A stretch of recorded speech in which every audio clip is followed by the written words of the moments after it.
السلام علیکم خواتین و حضرات، آج کی اس ویڈیو میں ہم آپ کو خوش آمدید کہتے ہیں۔ آج کی اس ویڈیو میں ہم آپ کو ایک ایسی لڑکی کی کہانی بیان کریں گے جو کہ اسکول پڑھنے کے بہانے اپنے عاشق سے ملنے جایا کرتی تھی۔ وہ شکل و صورت سے بہت ہی معصوم لگتی تھی۔ کہانی کو آپ کے سامنے شیئر کرنے سے پہلے آپ سے گزارش ہے کہ اگر آپ نے ابھی تک ہمارے چینل 5 ملین ہب کو سبسکرائب نہیں کیا تو سبسکرائب کر لیجئے، ساتھ میں بیل کو ضرور پریس کیجئے گا۔ اس سے یہ ہوگا کہ آپ کو ہماری ہر نئی آنے والی ویڈیو سب سے پہلے ملے گی۔ ایک روز جب عائشہ اسکول پڑھنے گئی تو واپس نہیں آئی۔ ماں نے تمام دن انتظار کیا، شام سے رات ہو گئی مگر وہ واپس نہ لوٹی تو ماں کا دل دھک سے رہ گیا۔ وہ ہمارے گھر آئی اور امی سے کہا کہ بہن میں بہت پریشان ہوں، ضرور میری بچی کے ساتھ کوئی مسئلہ پیش آ گیا ہے۔ مجھے لگتا ہے کہ ان ذمہ داروں نے ضرور عائشہ کے ساتھ کچھ کیا ہے، انہوں نے ہی بدلہ لیا ہے۔ کاش میں عقل سے کام لیتی اور ہاں کہہ دیتی تو یہ دن نہ دیکھنا پڑتا۔ ہاں بہن،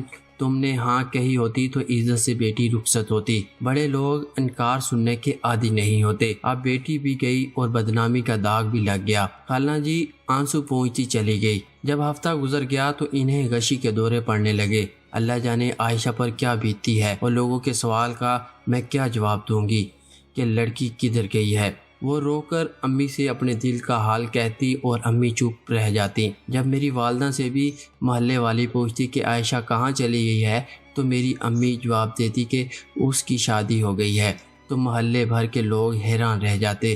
نہ ڈھول بجے، نہ باجے، نہ بارات آئی، پھر عائشہ کیسے شادی شدہ ہو گئی؟ ہر کسی کے منہ پر یہی بات تھی، لڑکی بھاگ گئی ہے۔ تبھی عائشہ کی ماں نے خاموشی اختیار کر لی۔ یہ گھرانہ اپنی نیک نامی اور رکھ رکھاؤ کے باعث محلے بھر میں غربت کے باوجود سب سے معزز تھا اور آج صدیوں کی عزت خاک میں مل گئی تھی۔ سب سے زیادہ شامت عائشہ کی چھوٹی بہن کو آئی کہ وہ اب کالج نہیں جا سکتی تھی۔ سبھی اس سے عائشہ کے بارے میں پوچھتے کہ تمہاری بہن کہاں گئی ہے، کیا وہ واقعی بھاگ گئی ہے؟ محلے کی لڑکیاں جو اس کے ساتھ پڑھتی تھی انہوں نے اس کا جینا حرام کر دیا تھا۔ اب تو عائشہ کو گھر سے گئے 7 برس بیت گئے تھے۔ گھر والوں نے سمجھا کہ وہ ہمارے لیے مر گئی ہے اور ایک دن اتفاق سے وہ مجھے ریلوے اسٹیشن پر مل گئی۔ ہم ایک ہی ڈبے میں سوار تھے۔ مجھے بات کرنے کا موقع ملا تو اس نے بتایا کہ میری شادی عبداللہ سے ہو چکی ہے۔ میں اپنے گھر میں سکھی ہوں، 4 بچوں کی ماں ہوں، مگر جو دکھ میں نے اپنی ماں کی جھولی میں ڈالا وہ ضمیر پر کسی بڑے بوجھ کی طرح ہے۔ بے شک میں نے اپنی مرضی سے شادی کی اور سب یہ سمجھتے ہیں کہ میں بہت سکھی ہوں، مگر میرا دکھ کوئی نہیں جانتا۔ میں نے اس وقت اپنی غریب بیوہ ماں کا ساتھ چھوڑا جب اس کو سب سے زیادہ میرے ساتھ کی ضرورت تھی۔ مجھے یہ غم کھائے جاتا ہے کہ میں نے اپنی ماں کی عزت کی دھجیاں اڑا دی اور اپنی چھوٹی بہن جو شادی شدہ نہیں تھی اس کے مستقبل کا نہ سوچا۔ سب میرے بھائیوں کو کیا بولیں گے کہ اس کی بہن بھاگ گئی تھی؟ میں نے اس کی کوئی پرواہ نہیں کی۔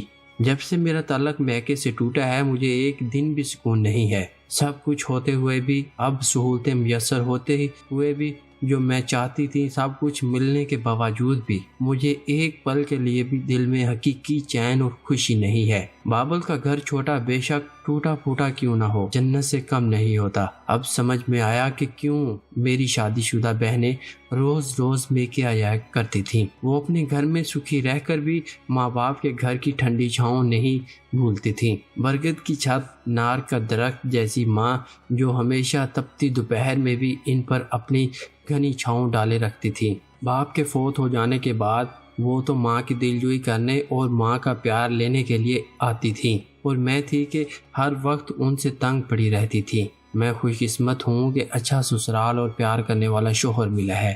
رہنے کو حویلی ہے، گاڑی ہے، نوکر ہیں۔ میں ایک صاحب حیثیت خاندان کی بہو ہوں۔ میرے بچوں کی زندگی کی ہر نعمت میسر ہے، لیکن پھر بھی میکے کی یاد دل میں ٹھیس کی طرح اٹھتی ہے جب دکھیاری ماں کی شکل آنکھوں کے سامنے آتی ہے، جب میں اپنے چھوٹے چھوٹے غریب یتیم بھائیوں کا سوچتی ہوں، جب میں اپنی غیر شادی شدہ بہن کے مستقبل کا خیال کرتی ہوں تو یہ میں سوچ کر رونے لگتی ہوں کہ میں نے اپنی شفیق ہستی جیسی ماں کو اتنا دکھ دیا ہے۔ اپنی ماں کے دکھ اور تکلیفوں کو بانٹنے کے بجائے میں ان کو اور ان کے حال پر چھوڑ کر بھاگ گئی، صرف اپنی خوشی کی خاطر، تاکہ مجھے آرام مل سکے، مجھے آسائش میسر ہو سکے۔ میں کتنی بے حس اور بد قسمت تھی کہ ان فانی آسائشوں کو حاصل کرنے کے لیے میں نے اپنے حقیقی رشتوں کو چھوڑ دیا، ان کی عزتوں کا خیال تک نہ کیا۔ اب تو نہ میں چاہتے ہوئے بھی ان کے پاس جا سکتی ہوں اور نہ وہ میرے پاس آ سکتے ہیں کہ میں تو ان کے لیے اب مر چکی ہوں۔ ماں کیسے آئے گی؟ داماد تانے دیں گے اور بیٹے بھی طوفان کھڑا کر دیں گے۔ عائشہ نے میرے سے التجا کی کہ میں اس کی ماں کے گھر میں جا کر خالہ جی کو تسلی دوں۔ وہ مجھے کہنے لگی کہ میری طرف سے ماں سے معافی مانگنا۔ کاش میں ان کے قدموں میں سر رکھ سکتی، کاش میں ہاتھ جوڑ کر اپنی ماں سے معافی طلب کر سکتی، کاش میں ان کے دکھوں کا مداوع کر سکتی۔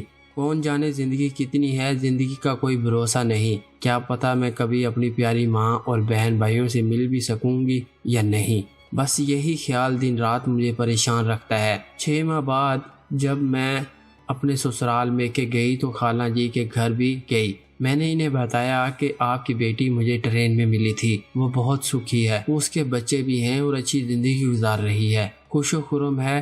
آپ عائشہ کی فکر نہ کیا کریں، بس دعا کیا کریں کہ عائشہ کے لیے کہ اس نے آپ سے معافی مانگی ہے۔ یہ سن کر خالہ جی کی آنکھوں میں آنسو آ گئے۔ آخر ماں تھی تو اس کے لبوں سے بے اختیار یہ الفاظ نکلے کہ اللہ اسے ہمیشہ سکھی رکھے، یہاں بھی رہے، خوش رہے۔ اور پھر ان کی آنکھوں میں آنسوں کی جھڑی لگ گئی۔ کاش کہ میں رسم و رواج کو توڑ کر ان کا دکھ مٹا سکتی، کاش میرے ذریعے یہ بچھڑی ہوئی ماں بیٹی مل سکتی، مگر میں یہ نہ کر سکی کیونکہ میں خود علاقے کی رسم و رواج میں جکڑی ہوئی تھی۔ ایک بے بس عورت تھی جس کو اپنے گھر کے مردوں کی اطاعت و فرما برداری کی تربیت دی گئی تھی۔ میں نے اپنے شوہر سے ایک دن پوچھا کہ کیا میں عائشہ کے پاس جا سکتی ہوں، کیا میں اس سے ملاقات کر سکتی ہوں، کیا میں ایک بار کوشش کروں کہ کسی طرح خالہ جی اپنی بیٹی سے مل لے۔ میرے شوہر نے بولا کہ ہرگز نہیں۔ انہوں نے بہت سختی سے جواب دیا کہ جس نے اپنی عزت دار مرحوم باپ کی عزت کو مٹی میں ملایا تھا، ایسا باپ جو کہ خود استاد تھا، لوگوں کو بچوں کو ہدایت کا درس دیتا تھا،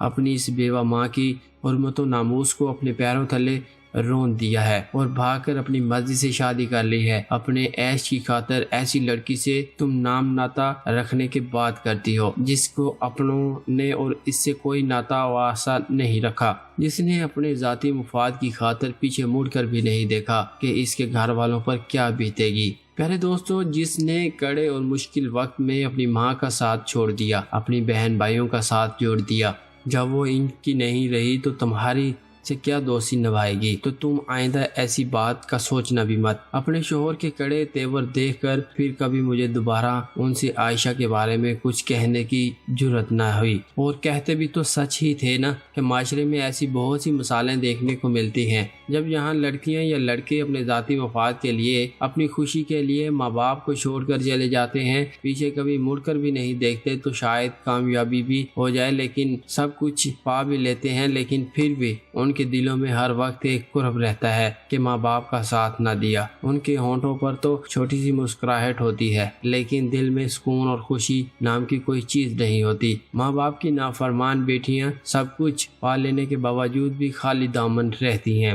میرے دوستو، آج کی کہانی آپ کے سامنے شیئر کرنے کا مقصد، بہت سی لڑکیاں اور لڑکے دونوں ایسا قدم اٹھا لیتے ہیں جس سے ماں باپ کو شرمندگی کا سامنا بھی کرنا پڑتا ہے اور ہمیشہ کے لیے ماں باپ سے دور ہو جاتے ہیں، اور اس کے بعد ان کے دل میں جو بیتی ہے وہ اللہ پاک ہی جانتے ہیں، یا پھر وہ لوگ جانتے ہیں جو ایسا کرتے ہیں۔ اس کہانی میں بھی آپ کو اخلاقی سبق دیا گیا ہے کہ ہمیشہ والدین کا احترام کریں، والدین کے ساتھ رہیں اور والدین کی باتوں پر عمل کریں۔ امید ہے کہ آج کی ویڈیو آپ کو پسند آئی ہوگی۔ ویڈیو کو زیادہ سے زیادہ شیئر کریں تاکہ جتنے بھی والدین کے، ماں باپ کے نافرمان لڑکیاں اور لڑکے یا لوگ ہیں وہ سیدھی راہ پہ آ سکیں۔ آج کی ویڈیو میں بس اتنا ہی، ملتے ہیں ایک نئی ویڈیو کے ساتھ، تب تک کے لیے مجھے اجازت دیں، اللہ حافظ۔